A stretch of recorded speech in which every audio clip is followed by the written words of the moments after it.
This coming Sunday at St. John's, we have some terrific opportunities for worship, both in the morning and in the afternoon. In the morning, we'll be following that long green season, that season after Pentecost, where we have these teachings from Christ that are paired with readings that harmonize with them from the epistles.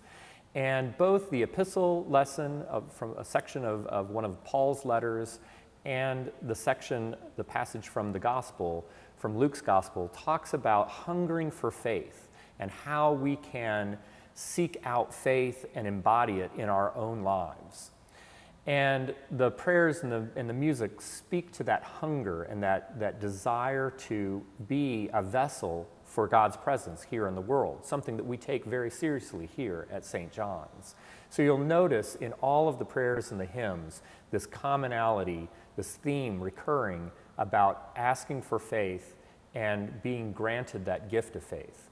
The choir will be singing a beautiful anthem at the offertory that is "Behold the Tabernacle of God," which talks about God's presence, hearkening back to the tabernacle, the idea of the tent where God's Spirit dwelled with the Israelites after the Exodus.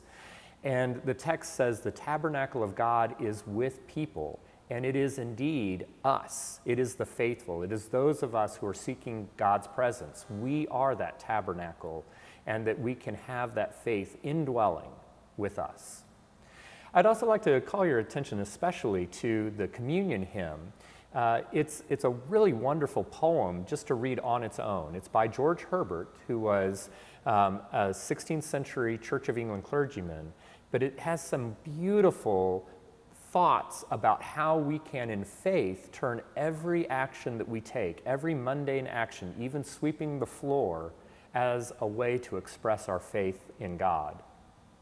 And for those Harry Potter fans, you can also read, and it talks a little bit about that famous stone. And that famous stone is none other than the Philosopher's Stone, or in the first edition of those Harry Potter books, it was translated here as the Sorcerer's Stone.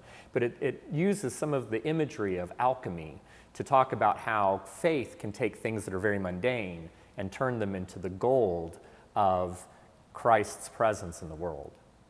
And then come back in the afternoon, we have a wonderful evensong prepared for you. It will begin with a prelude recital by Byung-Suk Moon, who is the director of music of St. George's Episcopal Church in Nashville. And he has a wonderful program of about 20 minutes of music to start the afternoon off.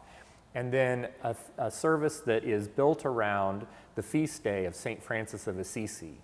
Oftentimes we think of St. Francis of Assisi simply in terms of his relationship with animals. And of course that's a very, very important aspect of St. Francis's life and teaching. But there was so much more. His idea of the boundless expression of God's presence. The idea that in all of nature, in the cosmos, and in our very being, that we can have tangible manifestation of God's presence among us. And that God has made all things well.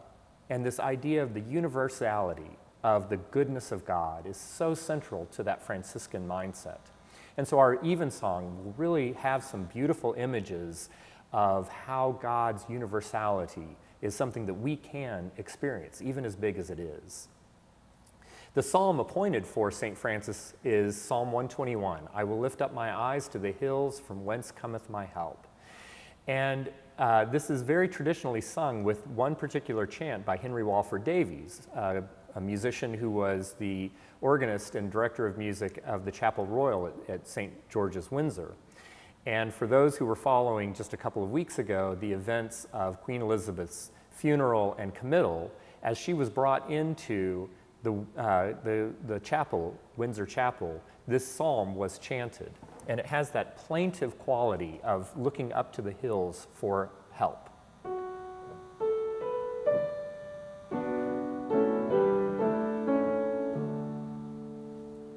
And we chose this psalm weeks and weeks before the service was planned and before the Queen's service was planned. So this is a happy coincidence. But for those of you who watched the telecast on YouTube or on various avenues, you'll recognize a bit of that music, and hopefully we'll do it as well as the choir at St. George's in Windsor. The anthem for the service, for Evensong, is this expansive anthem by C. Hubert H. Parry, who was operating right at the end of the 19th century, beginning of the 20th century, that late Victorian, getting into the Edwardian age.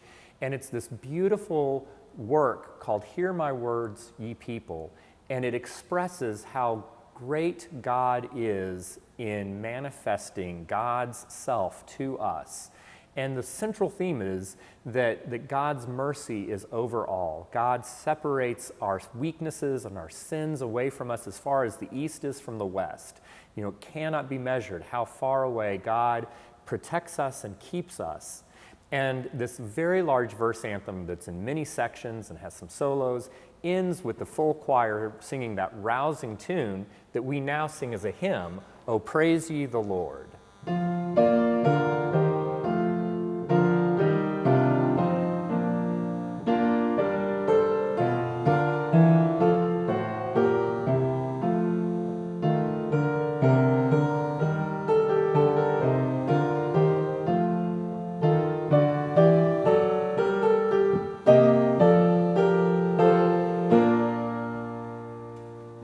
So we hope that you will join us this weekend in the morning as we think about our faith, and then coming back in the afternoon for Evensong as we celebrate those Franciscan ideas. Oh, praise you the Lord. Let everything in the world express the greatness of God.